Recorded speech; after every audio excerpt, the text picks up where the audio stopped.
اعوذ باللہ من الشیطان الرجیم وَأَقِمِ الصَّلَاةَ طَرَفَيِ النَّهَارِ، نماز کو قائم رکھو دن کے دونوں سروں پہ، یعنی ادھر سے آپ فجر کہہ لیں اور ادھر سے مغرب اور عشاء. وَزُلْفًا مِّنَ اللَّيْلِ، اور رات میں بھی. اِنَّ الْحَسَنَاتِ، بے شک جو نیکیاں ہیں، یُذْہِبْنَ السَّیِّئَاتِ، وہ مٹا دیتی ہیں برائیوں کو. کون سی چیز مٹا دیتی ہے؟ نیکیاں. اور نیکی کون سی ذکر ہوئی؟ نماز. ذَلِكَ ذِکْرَى لِلذَّاکِرِینَ، یہ نصیحت ہے ان لوگوں کے لیے جو نصیحت قبول کرنے والے ہیں. اس آیت کے کانٹیکسٹ میں ایک بڑی زبردست حدیث ہے جو بخاری اور مسلم دونوں میں ہے. اس سے ویسے بعض لوگوں نے غلط رزلٹ بھی نکالے ہیں اور اس کی بنیاد کے اوپر وہ ڈیٹس بھی مارتے ہیں کالج اور یونیورسٹیز کے اسٹوڈنٹس. میرا مسئلہ نمبر 106 بہت پہلے ریکارڈ ہے، آج میں اس ڈیٹیل میں نہیں جاؤں گا. میرا یوٹیوب پہ ایک کلپ ہے ویلنٹائن ڈے کے اوپر، اس میں نے 17 حدیث بخاری اور مسلم سے بد نگاہی اور اس سے ریلیٹڈ بیان کی تھی. میں آج سکپ کرتا ہوں. بہر بخاری اور مسلم میں ایک حدیث ہے، ایک صحابی نے کہا یا رسول اللہ صلی اللہ علیہ وآلہ وسلم، آج یعنی مدینے کے کنارے پر میں نے ایک عورت کو گلے لگا لیا، نامحرم عورت کو، لیکن میں نے اس کے ساتھ وہ ایکسٹریم تعلق قائم نہیں کیا، باقی سب کچھ کیا، تو مجھے پاک کر دیں. تو آپ صلی اللہ علیہ وآلہ وسلم نے فرمایا نماز پڑھو، اللہ تعالیٰ یہ گناہ معاف کر دے گا.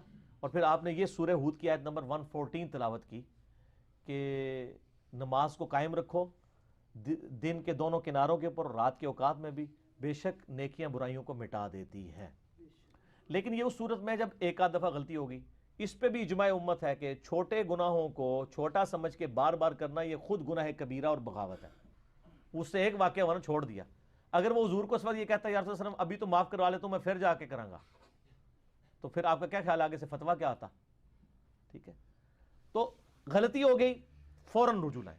بخاری مسلم دونوں میں حدیث موجود ہے. آپ صلی اللہ علیہ وآلہ وسلم نے فرمایا بتاؤ اگر کسی کے گھر کے آگے سے نہر بہتی ہو، اس میں 5 دفعہ غسل کرے، اس کے جسم سے کوئی میل اس میں باقی رہ جائے گا؟ صحابہ نے کہا نہیں. تو فرمایا 5 نمازوں کی مثال ایسی ہی ہے. حتیٰ کہ صحیح مسلم میں ایک حدیث ہے کہ اگر بڑے بڑے گناہوں سے بچا جائے تو ایک نماز سے دوسری نماز، ایک جمعے سے دوسرا جمعہ، اور ایک رمضان سے دوسرا رمضان، درمیان کے سارے گناہوں کا کفارہ بن جائے گا. آپ کو کہ میں رمضان میں نماز پڑھوں اور اگلے رمضان میں نہ، اس میں پہلے الفاظ ہیں کہ انجینئرنگ پہلے ہوئی ہے، اگر بڑے گناہوں سے بچا جائے تو نماز چھوڑنے سے بڑا گناہ کون سا ہے؟ صحیح مسلم میں 246 نمبر حدیث ہے انٹرنیشنل نمبر کے مطابق کتاب الایمان چیپٹر میں کہ بندے کے کفر اور اسلام کے درمیان فرق نماز ہے. وہ تو بہت بڑی عملاً کفر کی طرف لے جانے والی چیز ہے. ٹھیک ہے، سب سے بڑا گناہ نماز کو چھوڑنا ہے. تو ایک نماز سے دوسری نماز درمیان کے گناہوں کا کفارہ بن جاتا ہے. ایون وہ تو بخاری مسلم میں آتا ہے جب وضو کرتے ہیں تو اس سے بھی گناہ دھل جاتے ہیں. ٹھیک ہے، تو یہ یعنی کبیرہ گناہ صرف توبہ سے معاف ہوں گے، چھوٹے موٹے جو ہیں وہ اس طرح. تو میں نے کہا نا جو کبیرہ گناہ جو ہے وہ بدقسمتی ہے کہ سارے ہی تقریباً کبیرے ہی ہیں، اور اس کے لیے مشکات کے اندر سر ایک چیپٹر موجود ہے کبیرہ گناہوں کے بارے میں، شروع کے اندر ہی. اس میں آپ ذرا پڑھ کے دیکھ لیں. شروع میں ایک وہ حدیث لے کے آئے وہ جو نبی صلی اللہ علیہ وسلم نے آیت تلاوت کی سورۃ الفرقان کی، یہ بخاری مسلم دونوں میں ہے. والذین لا يدعون مع اللہ الہا آخر ولا يقتلون النفس التي حرم اللہ الا بالحق ولا يزنون. 3 گناہ نبی الاسلام نے بیان کیے سورۃ الفرقان پڑھ کے کہ وہ لوگ جو اللہ کے ساتھ کسی کو شریک نہیں ٹھہراتے، یعنی شرک سب سے بڑا گناہ. دوسرا نہ حق قتل نہیں کرتے. تیسرا وہ زنا نہیں کرتے.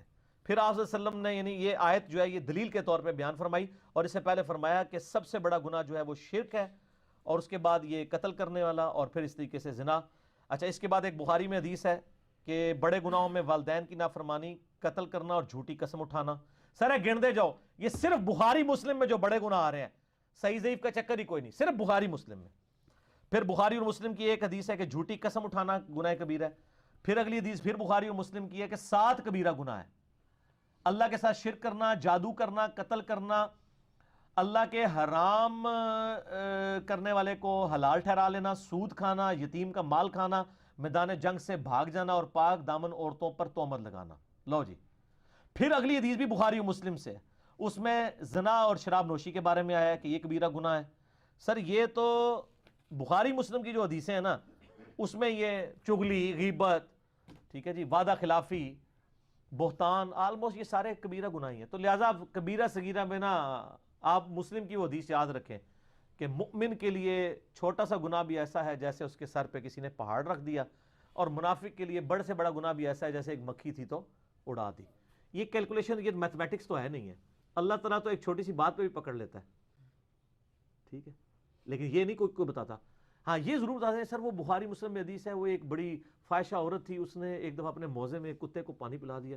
اللہ چاہتے ہیں نہیں غلطی بخش دیتا جی، اس کو تو بخش دیا ہے، لیکن یہ قرآن حدیث میں کہیں لکھا ہے کہ فاحشہ عورت یہ کام کرے گی تو وہ بے شک فحاشی کرتی رہے میں بخش دوں گا. وہ تو ایک واقعہ ہے. تو سر ایک اور واقعہ جو بخاری مسلم دونوں میں ہے کہ ایک بڑی نیکوکار عورت تھی، ٹھیک ہے، اور اس نے صرف ایک بلی کو قید کر دیا اور وہ بھوکی پیاسی مر گئی، اور اس کی وجہ سے وہ دوزخ میں چلی گئی. یہ نہیں بتاتے کہ چھوٹی سی بات پہ پکڑ بھی لیتا ہے. اس کو پھر انہوں نے دوسری طرف کیا ہوا ہے، کہتے تائیں تسی کہنا نیکی کرنے دا کہ فائدہ ہے، ایک چھوٹی سی گل تے پکڑا بھی جا سکتا ہے.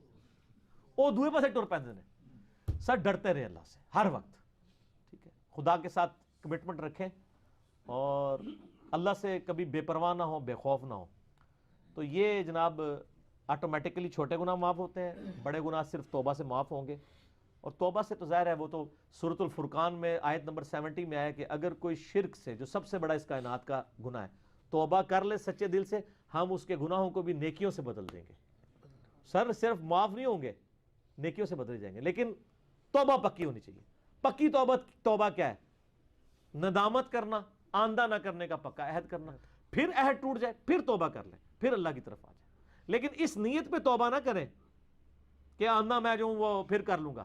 وہ تو قرآن میں ہے یا ایھا الذین آمنوا توبوا الی اللہ توبۃ نصوحا، اے ایمان والو ایسی توبہ کرو جو آگے کو نصیحت ہو جائے. اس کی میں دنیا سے مثال دیتا ہوں کہ جس شخص کا ایک دفعہ گرم استری سے ہاتھ جل جائے، دوبارہ وہ ٹھنڈی استری کو بھی نہیں ہاتھ لگائے گا کہ یار کدھر پیچھے لگی نہ ہوئے، تھوڑی دیر پہلے کوئی نہ لا گیا ہوئے. تو بس اس طرح کا اگر آپ کا ریاکشن ہوگا نا اپنے پرانے گناہ کے بارے میں کہ یار وہ پہلے ہو گیا سی ہوں تو میں کرنا ہی نہیں، تو بر آپ کی توبہ قبول ہے انشاءاللہ.